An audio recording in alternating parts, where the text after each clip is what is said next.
diriwayatkan dalam hadis bahawa sesiapa yang menjaga salatnya, maka Allah akan mengurniakannya 5 keistimewaan. Pertama, akan diangkat daripadanya kesempitan hidup di dunia.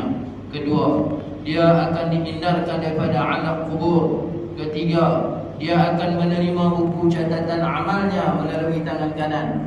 Keempat, dia akan melintasi titian sirat sepantas kilat. Dan kelima, dia akan memasuki syurga tanpa hisab. Sesiapa yang meringan-ringankan salatnya, maka Allah akan menyiksanya dengan 15 siksaan. 5 siksaan di dunia, 3 siksaan ketika meninggal dunia, 3 siksaan di alam kubur, dan 3 siksaan semasa dibangkitkan dari kubur. Siksaan semasa di dunia ialah: pertama, dicabut keberkatan umurnya. Kedua, dihapuskan tanda-tanda orang saleh daripada wajahnya. Dan ketiga, setiap amalan yang dilakukannya tidak akan diganjari oleh Allah. Keempat, doanya tidak akan diangkat ke langit, yakni doanya tidak akan diterima. Dan kelima, tidak ada bahagian baginya dalam doa orang-orang yang saleh. Siksaan yang akan menimpanya ketika mati ialah: pertama, dia akan mati dalam keadaan hina. Kedua, dia akan mati dalam keadaan lapar. Dan ketiga, dia akan mati dalam keadaan dahaga. Sehingga jika dia diberi minum sebanyak air di lautan pun, tidak akan dapat menghilangkan hausnya. Siksaan yang akan menimpanya dia dalam kubur ialah: pertama, kubur akan menghimpitnya sehingga tulang-tulang rusuknya berceragah antara satu sama lain. Kedua, api akan dinyalakan di dalam kuburnya, dan dia akan dibalik-balikkan di atas bara api siang dan malam. Ketiga, seekor ular yang besar bernama Asyuja'ul Aqra akan dilepaskan ke atasnya. Kedua-dua mata ular itu dibuat daripada api, dan kuku ular itu dibuat daripada besi. Panjang setiap kuku ular itu sejauh 1 hari perjalanan. Ular tersebut akan berkata dengan suara yang gemuruh seumpama petir, "Aku Asyuja'ul Aqra, aku diperintah oleh Tuhanku supaya memukul kamu kerana kamu meninggalkan solat subuh sehingga naik matahari, kerana meninggalkan solat zuhur hingga asar, kerana meninggalkan solat asar hingga maghrib, kerana meninggalkan solat maghrib hingga isya, kerana meninggalkan solat isya hingga subuh." Setiap kali ular itu memukulnya, dia akan terbenam ke dalam bumi sejauh 70 hasta. Dia akan diazab berterusan di dalam kubur sehingga hari kiamat. Manakala siksaan yang akan menimpanya ketika dibangkitkan dari kubur pada hari kiamat di padang mahsyar ialah: pertama, penghisabannya amat berat. Kedua, dia dimurkai Allah Subhanahu wa taala. Dan ketiga, dia akan dimasukkan ke dalam neraka. Dalam hadis ini hanya disebut 14 siksaan, tidak mencukupi 15. Mungkin perawi terlupa. Dalam satu riwayat yang lain disebutkan bahawa mereka yang melalaikan salat pada hari kiamat akan datang dalam keadaan pada muka mereka tertulis 3 baris tulisan. Pertama, wahai orang yang mensia-siakan hak Allah. Kedua, wahai orang yang pasti mendapat kemurkaan Allah. Ketiga, sebagaimana kamu di dunia mensia-siakan hak Allah, kini putuslah harapan kamu daripada rahmat Allah Subhanahu wa taala. Keterangan: walaupun keseluruhan isi hadis ini tidak saya temui dalam kitab-kitab hadis, tetapi segala yang tersebut dalam hadis ini tentang azab-azab dan ganjaran pahala yang telah diperkuatkan oleh banyak riwayat yang lain, antaranya termasuk yang telah disebutkan sebelum ini, dan sebahagian lagi akan menyusul kemudian. Riwayat sebelum ini ada juga menyebutkan bahawa seseorang yang meninggalkan solat telah terkeluar daripada Islam. Jadi sebanyak manapun azab yang dikenakan, namun masih boleh dikira ringan. Walau bagaimanapun, perlu dipahami bahawa semua yang telah disebutkan dan yang akan disebutkan nanti ialah siksaan kerana meninggalkan salat. Dan setelah seseorang itu diputuskan akan diazab dan tertulis dalam senarai orang yang bersalah pun, masih lagi ada peluang keampunan untuknya. Kerana Allah berfirman, Innallaha la yaghfiru an yushraka bihi wa yaghfiru ma duna dzalika liman yasha. Sesungguhnya Allah Subhanahu wa taala tidak akan mengampunkan dosa syirik, mempersekutukannya dengan sesuatu apa-apa jua pun, dan akan mengampunkan dosa yang lain daripada itu bagi sesiapa yang dikehendakinya. Surah An-Nisa ayat 48. Berdasarkan ayat yang disebutkan di atas dan ayat-ayat lain seumpamanya serta hadis-hadis, sekiranya Allah mengampunkan seseorang yang meninggalkan salat, maka dia adalah sebenarnya seorang yang sangat-sangat bertuah. Disebutkan dalam sebuah hadis bahawa pada hari kiamat kelak terdapat 3 mahkamah pengadilan. Pertama, mahkamah yang akan mengadili mengenai kufur dan Islam. Dalam mahkamah ini tidak ada sebarang pengampunan. Kedua, mahkamah yang akan mengadili hak sesama manusia. Dalam mahkamah ini, hak orang yang dizalimi pasti akan dikembalikan, sama ada hak itu diambil daripada orang yang melakukan kezaliman atau sekiranya Allah ingin mengampuni orang yang melakukan kezaliman itu, maka hak yang dituntut itu akan dikurniakan oleh Allah daripada sisinya. Ketiga, mahkamah yang akan mengadili kewajipan terhadap Allah. Di sini pintu-pintu keampunan Allah akan terbuka luas. Perlu difahami bahawa sesungguhnya balasan terhadap perbuatan kita adalah azab-azab sebagaimana yang disebutkan dalam hadis. Namun sifat kerahiman dan keampunan Allah mengatasi segala-galanya. Disebutkan dalam satu hadis dalam kitab Bukhari bahawa adalah menjadi kebiasaan Rasulullah sallallahu alaihi wasallam selepas salat subuh, baginda akan bertanya kepada para sahabat, adakah sesiapa yang bermimpi malam tadi? Jika ada daripada kalangan mereka yang bermimpi, maka mereka akan menceritakan mimpi itu kepada baginda, dan baginda sallallahu alaihi wasallam akan menafsirkan mimpi itu. Pada suatu pagi, seperti biasa, baginda sallallahu alaihi wasallam bertanya kepada para sahabat. Kemudian baginda sallallahu alaihi wasallam sendiri bersabda, semalam saya bermimpi 2 orang datang lalu membawa saya pergi bersama mereka. Kemudian baginda sallallahu alaihi wasallam menceritakan satu mimpi yang panjang. Antara yang dilihat oleh baginda ialah syurga, neraka dan manusia yang sedang diazab dengan berbagai-bagai jenis siksaan dalam neraka. Daripada keseluruhan azab yang dilihat, antaranya ialah seorang yang dihancurkan kepalanya dengan batu dan dihentak begitu kuat sehingga batu tersebut terpelanting jauh. Semasa batu itu diambil semula, kepala itu kembali menjadi seperti sedia kala, dan sekali lagi dia dipukul dengan kuat, dan demikianlah penyiksaan itu berterusan. Baginda sallallahu alaihi wasallam bertanya kepada kedua-dua temannya, yang ini 2 malaikat, siapakah orang ini?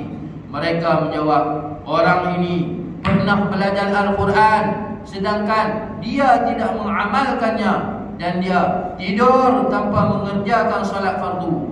Diberitakan dalam sebuah hadis yang hampir serupa dengan hadis di atas bahawa Rasulullah sallallahu alaihi wasallam telah bermimpi melihat segolongan manusia yang disiksa dengan cara yang sama sebagaimana yang disebutkan di atas. Selepas ditanya oleh baginda sallallahu alaihi wasallam, Jibril alaihi salam memberitahu bahawa mereka itu ialah yang melengah-lengahkan salat.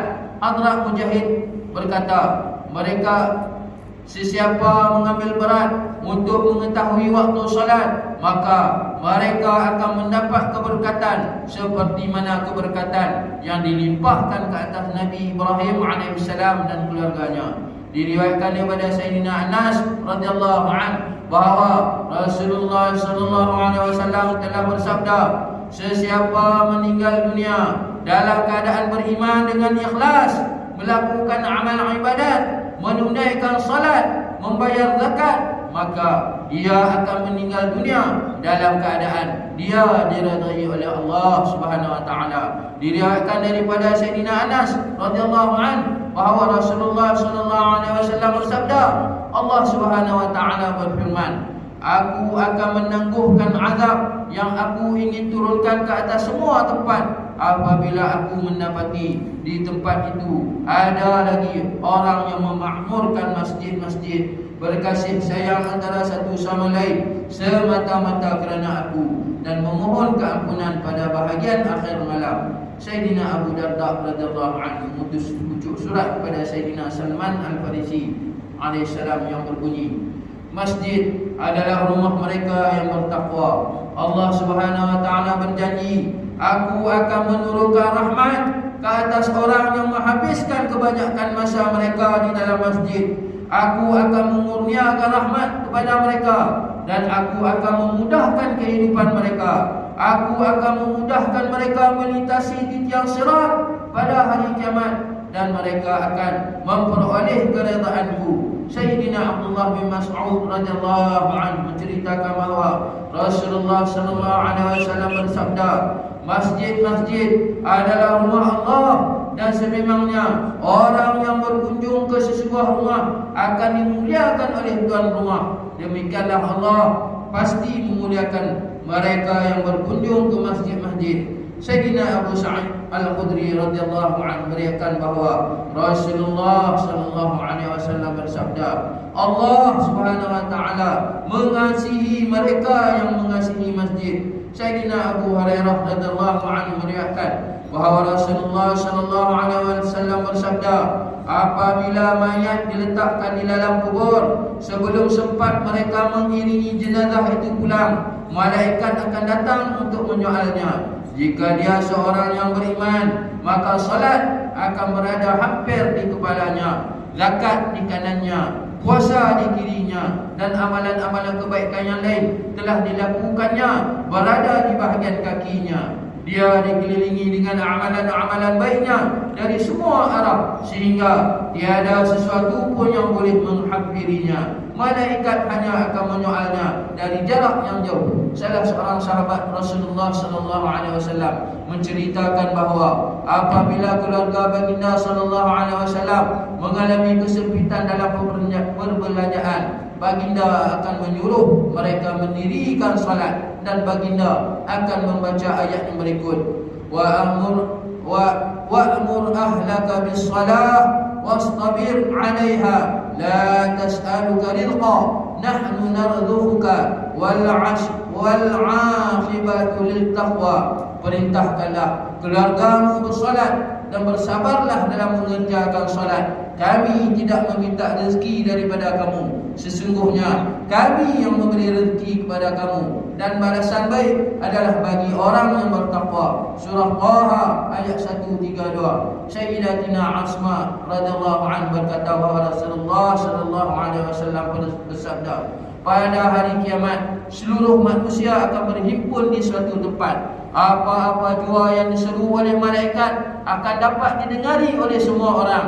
Pada ketika itu malaikat akan menyeru, di manakah mereka yang sentiasa memuji-muji Allah dalam kesenangan dan kesusahan? Setelah mendengar seruan itu, satu golongan akan bangun dan masuk syurga tanpa hisab. Kemudian malaikat akan menyeru lagi, di manakah mereka yang meninggalkan tempat tidur mereka dan menghabiskan waktu malamnya dengan beribadat? Lalu satu golongan lagi akan bangun dan masuk syurga tanpa hisab. Kemudian diseru lagi, di manakah mereka yang perniagaan dan jual beli tidak melalaikan mereka daripada mengingati Allah? Satu golongan lagi akan bangun dan masuk syurga tanpa hisab. Kisah sama juga disebutkan dalam sebuah hadis yang lain dengan sedikit tambahan bahawa akan diisytiharkan pada hari ini orang-orang di padang mahsyar akan dapat melihat orang yang mulia. Akan diseru lagi, di manakah mereka yang kesibukan perniagaan tidak menghalang mereka daripada mengingati Allah dan daripada mendirikan solat. Hadis yang sama juga ditulis oleh Syekh Nasr Samarqandi dalam kitabnya Tanbihul Ghafilin. Beliau juga menulis bahawa setelah mereka yang disebut di atas masuk syurga tanpa hisab, maka akan muncullah dari neraka satu leher yang panjang, mempunyai dua mata yang bersinar dan tersangat fasih bercakap. Dia akan berkata, saya diperintahkan untuk menangkap mereka yang mempunyai sifat sombong dan yang buruk perangai. Lantas dia akan menangkap mereka yang bersifat demikian dalam perkebunan itu, seperti seekor binatang memagut biji-bijian lalu mengumpankan mereka ke dalam neraka. Kemudian leher itu akan keluar kali kedua dan berkata, saya akan menangkap mereka yang menyakiti Allah dan Rasulnya. Mereka itu akan ditangkap dalam perhimpunan manusia itu, lalu dihumban ke dalam neraka. Leher tadi akan keluar lagi kali ketiga dan akan menangkap golongan yang membuat patung dan gambar. Setelah ketiga-tiga golongan tersebut dimasukkan ke dalam neraka, barulah penghisaban akan dimulakan. Adalah dikatakan bahawa pada zaman dahulu orang ramai dapat melihat syaitan. Pada satu ketika seorang telah berkata kepada syaitan, beritahulah kepada saya cara untuk menjadi seperti kamu. Jawab syaitan bahawa dia belum pernah menemui seorang manusia pun yang mengemukakan permintaan seperti itu. Mengapa kamu memerlukannya? Orang itu menjawab, hati aku berkeinginan sangat. Syaitan terus menjawab, hendaklah kamu melengah-lengahkan salat dan banyakkan bersumpah, dan jangan kamu hiraukan sama ada sumpah itu untuk sesuatu perkara yang benar atau salah. Orang itu pun berkata, saya berjanji dengan Allah bahawa sekali-kali saya tidak akan melengah-lengahkan salat dan tidak akan bersumpah.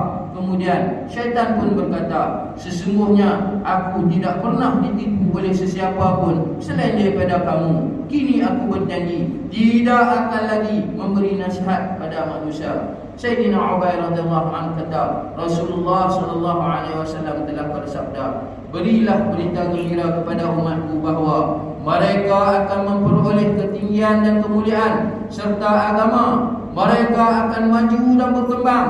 Tetapi sesiapa yang menjalankan apa-apa jua kerja agama untuk tujuan keduniaannya, maka dia tidak akan mendapat sebarang bahagian di akhirat. Dalam sebuah hadis Rasulullah sallallahu alaihi wasallam bersabda, aku bermimpi menemui Tuhanku dalam suasana yang begitu indah. Allah Subhanahu wa taala bertanya kepadaku, ya Muhammad, tahukah kamu apakah yang menyebabkan mereka di Mala'il A'la, yakni para malaikat bertelingkap? Saya menjawab, tidak tahu. Kemudian Allah Subhanahu wa taala meletakkan tangannya yang mulia di atas dadaku sehingga kedinginan terasa sampai ke dalam dadaku. Dengan keberkatannya maka tersingkaplah seluruh alam kepadaku. Lantas Allah Subhanahu wa taala bertanya, ya Muhammad, sekarang beritahulah apakah yang menyebabkan para malaikat bertelingkap?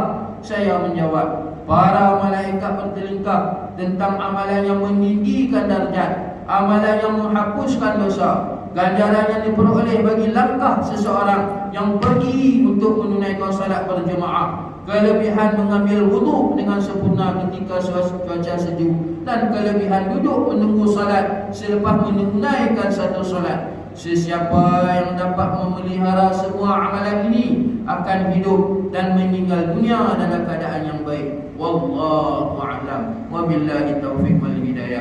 Assalamualaikum warahmatullahi wabarakatuh.